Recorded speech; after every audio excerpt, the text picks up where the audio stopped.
जय हिंद जय भारत दोस्तों। तो कैसे हैं आप लोग? आई होप कि आप लोग बहुत अच्छे होंगे। मैं भी अच्छा हूं।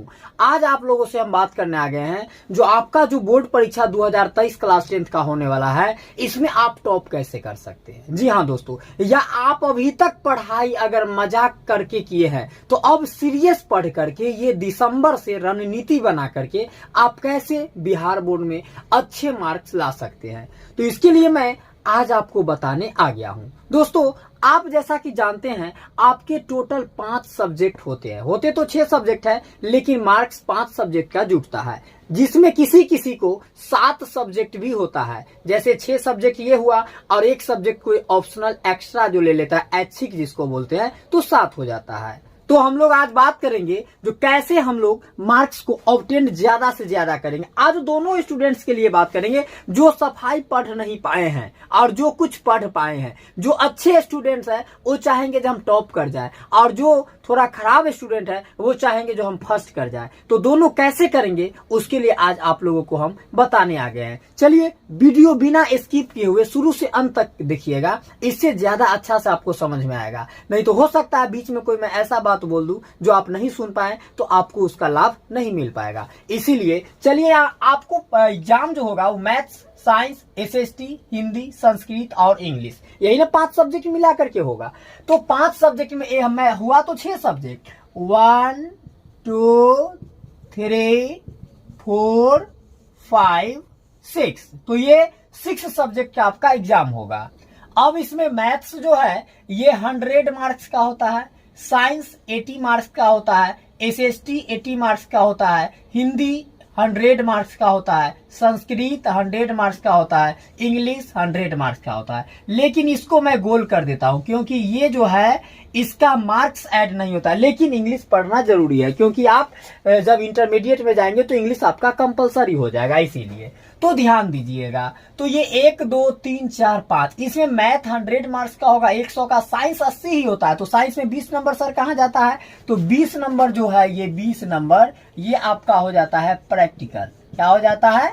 प्रैक्टिकल। एसएसटी में भी 20 नंबर जो होता है ये आपका क्या हो जाता है, ये हो जाता है आपका प्रैक्टिकल। क्लियर है? तो अब ध्यान दीजिए, अब ये 20 और 20 40 नंबर टोटल आपका ये बन गया भैया प्रैक्टिकल। टोटल 40 नंबर ये क्या बन गया? प्रैक्टिकल। तो इसमें आप कितना नंबर ला सकते हैं? तो आप जानते हैं जो आपका एग्जाम प्रैक्टिकल का आपके स्कूल में होता है और आप अपने टीचर से, अपने हेडमास्टर से अच्छे व्यवहार बना के रखते हैं, क्लास टीचर से, तो आपको प्रैक्टिकल में अच्छा मार्क्स मिलता है। तो 40 में तो 40 नहीं मिलेगा, लेकिन 39 38 37 तो मिल ही जाएगा। तो मैं 38 का मान के चलता हूं। मान लीजिए आपको 38 नंबर प्रैक्टिकल में दिया जा रहा है। क्लियर है सबको? तो ध्यान दीजिएगा, अब 100 में सबसे पहले सबसे कमजोर विद्यार्थी के लिए बात करते हैं। जो सबसे कमजोर विद्यार्थी है, अगर अभी से भी वो ऑब्जेक्टिव पर ध्यान दे, बात मैं ऑब्जेक्टिव का पहले करता हूं। किसका बात कर रहा हूं? ऑब्जेक्टिव क्वेश्चन का। ऑब्जेक्टिव हिंदी में बोलते हैं वस्तुनिष्ठ प्रश्न। अगर मान लीजिए जो ऑब्जेक्टिव मैथ में 50 गो आता है, साइंस में 40 गो आता है, एसएसटी में 40 गो, हिंदी में 50 गो और संस्कृत में 50 गो, यही आता है ना। जिनका उर्दू है तो उर्दू में भी 50 गो आएगा। तो 50 40 40 50 50 ये ऑब्जेक्टिव आएगा। और इसमें आपको लाना कितना है? तो सबसे जो कमजोर छात्र है, क्या 50 गो में 25 गो ऑब्जेक्टिव सही ला सकते हैं बना के? अगर 50 गो बनाएंगे, वो अभी से पढ़ना अगर शुरू करे तो 50 गो में बनाएंगे तो वो 50 हो, लेकिन मान लीजिए सही 25 को बना पाएंगे, 25 नंबर आएगा क्या? तो अगर इसमें 40 है तो इसमें हम कहते हैं 20 नंबर तुम लाओ भाई। इसमें साइंस में 20 ही लाओ, एसएसटी में 40 में 20 लाओ, हिंदी में 50 में 25 लाओ और संस्कृत में भी 50 में मात्र 25 लाओ। तो टोटल ऑब्जेक्टिव से कितना ले आया भैया? ऑब्जेक्टिव से टोटल कितना ले आया? 25 25 50 और ये 25 75 और 20 20 40, तो 70 और 40 7 110 और 5 115 नंबर लाया। तो ये खाली ऑब्जेक्टिव से अगर आधा के रेशियो पर चलते हैं तो 115 नंबर ला सकता है। अब चलिए बात करते हैं सब्जेक्टिव की। अब अगर सब्जेक्टिव की हम बात करें तो आप जानते हैं जो सब्जेक्टिव भी 50 नंबर का होता है, मैथ में 40 नंबर का, साइंस में, एसएसटी में भी 40, हिंदी में 50, संस्कृत में 50। क्लियर है। अगर वो 50 में सबसे बेकार स्टूडेंट की मैं बात कर रहा हूं जो अभी से पढ़ना शुरू करे, 50 में अगर मान लीजिए जो मैं कह रहा हूं तुम भाई 30 नंबर लाओ, 50 में कितना लाओ, मात्र 30 नंबर सब्जेक्टिव में। क्यों? क्योंकि ऑब्जेक्टिव में तो एक बार जो टिक मार दिए भैया वो आपका या तो सही होगा नहीं तो गलत होगा, लेकिन सब्जेक्टिव में क्या होता है, आप अगर उससे मिलता जुलता भी थोड़ा सा आगे पीछे भी वर्ड को लिख रहे हैं, सेंटेंस को, तो कोई बात नहीं है, आपको मार्क्स मिल जाएगा। अगर 5 नंबर का है तो 4 नंबर भी मिल सकता है, 3 नंबर भी, 2 नंबर का है तो 1 नंबर भी तो मिलेगा। तो यही सब सोच के अगर टोटल 50 नंबर का आप बनाएंगे तो 30 नंबर तो ला ही सकते हैं ना मेरे भाई, क्योंकि अगर आप पढ़ रहे हैं तो चलिए, अगर आप 30 नंबर लाते हैं और मैं ये साइंस में 40 में मान लीजिए आप मात्र 25 नंबर लाइए, और ये भी एसएसटी 40 में मात्र आप 25 नंबर लाइए, और हिंदी में 50 में आप 30 नंबर लाइए, और संस्कृत में आप 50 में आप 30 नंबर लाइए, तो जोड़िए टोटल कितना होगा, 30 30 60 30 90 25 25 50, तो 90 या 50 कितना होगा, 140। कितना होगा, 140। अभी दोनों को क्या कीजिए, जोड़िए, तो 115 140। अब प्रैक्टिकल वाला जो 38 नंबर है ये भी तो जुटेगा ना, और प्रैक्टिकल वाला आपका आ गया 38। अब टोटल जोड़ दीजिए, 115 140 और 38 ऐड कीजिए, 8 और 5 13 के 3 हासिल 1, 4 3 7 1 8 हासिल 1 9 1 1 2, 8 5 13 4 3 7 1 8 और हासिल 1 9 1 1 2, कितना आया, 293 नंबर आपको आ गया है।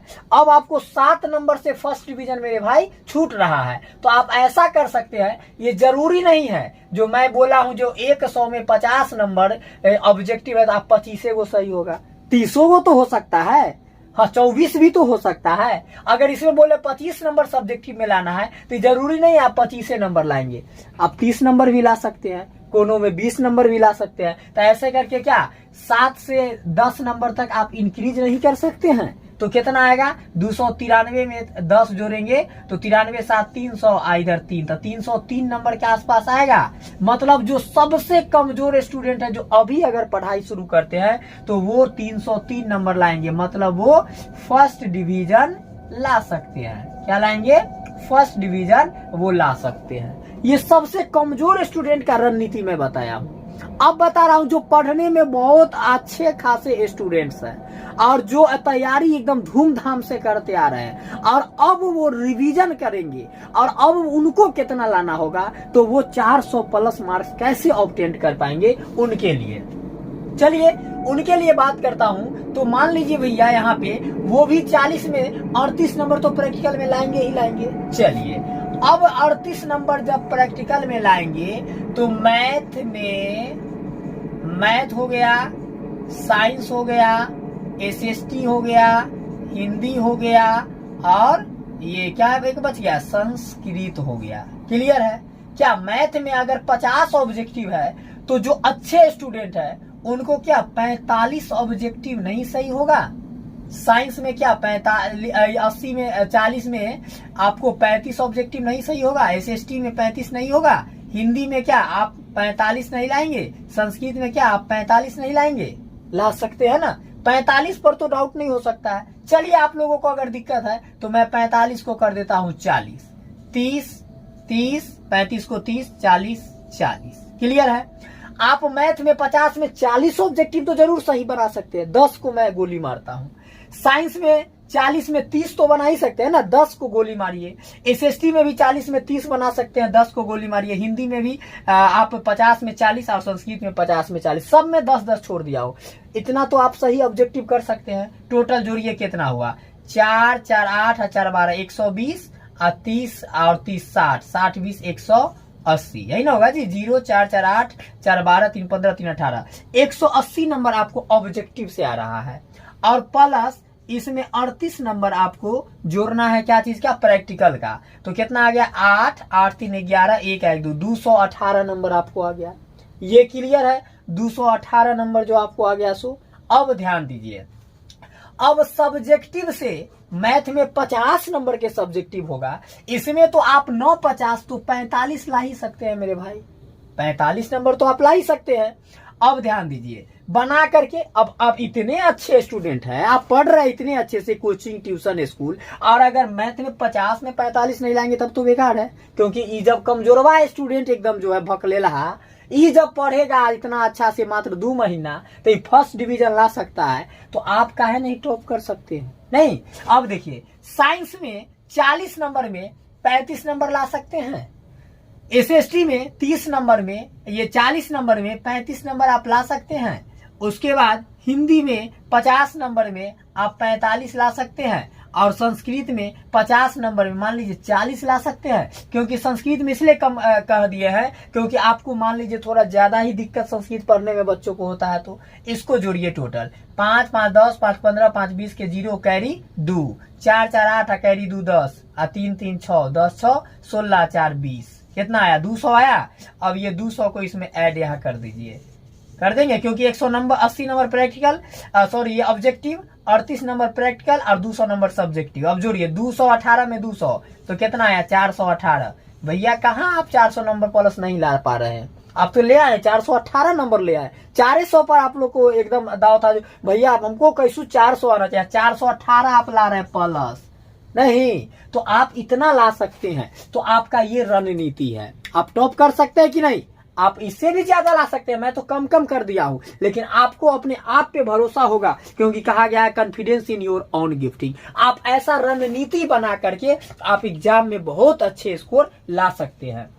तो ये आपका रणनीति है, यही मैं आज आप लोगों को समझाने और बताने आया था। जो अभी दिसंबर आया है भैया, पूरा दिसंबर, पूरा जनवरी, मतलब 2 महीना 15 दिन छोड़ दीजिए इधर, क्योंकि कभी नानी के यहाँ जाना है तो कभी मौसी के यहाँ, कितनों न चाहते हुए भी कभी शादी में जाना है तो कभी श्राद्ध में जाना है तो कभी दोस्त के जाना है कभी यार के जाना है, इसलिए वो दिन हटाइए। मात्र 2 महीना भी पढ़ के आप रिवीजन करके ये और अच्छे मार्क्स आप ला सकते हैं। जो पढ़े लिखे अच्छे लोग पढ़ने पे एकदम है, और जो अकलेल भकलेल है उनके लिए भी मैं कह रहा हूँ, जिनको पढ़ने में सफाई मन नहीं लगता है उनको भी फर्स्ट डिवीजन आ सकता है। बिल्कुल जो मैं रणनीति बताया हूं, अभी से अगर आप पढ़ना शुरू कर, आपके पास गेस पेपर होगा ही, अगर नहीं है और आप सफाई नहीं पढ़े हैं तो एमबीडी का गेस पेपर भैया लीजिए और उसमें सारा ऑब्जेक्टिव आप उसका याद कर जाइए, एकदम याद कर जाइए, और सब्जेक्टिव को अच्छे से देख लीजिए, पढ़ लीजिए और जाके एग्जाम दीजिए। नहीं, आप देखिए जो अच्छे स्कोर से आप पास करेंगे, ठीक है ना? तो आप लोग पढ़ाई पे ध्यान दें। मैं तो बोलूंगा एकदम एक अपना स्टडी रूम बना लीजिए और सबसे नाता रिश्ता तोड़ दीजिए। 2 महीना एकदम पढ़ाई पे फोकस कीजिए, नाना नानी मामू मामानी सब भूल जाइए, कोई नहीं समझिए मेरा है। एकदम 2 महीना सिर्फ पढ़ाई, बस खाना खाइए, शौचालय जाइए और पढ़ाई कीजिए। इससे ज्यादा आपको कुछ नहीं अभी होना चाहिए, सबको भूल जाइए और अच्छे से पढ़िए। आप देखिए ये 2 महीना जो अगर जितना बढ़िया से पढ़िएगा यही आपके रिजल्ट में रंग ला देगा। समझ गए ना? चलिए दोस्तों, तो मिलते हैं फिर किसी नेक्स्ट वीडियो के साथ। ये वीडियो कैसा लगा लाइक और कमेंट करके जरूर बताइएगा, और अगर चैनल पे पहला बार है तो सब्सक्राइब कर दीजिएगा। मिलते हैं फिर किसी नेक्स्ट वीडियो में, तब तक के लिए बाय, टेक केयर, जय माता दी।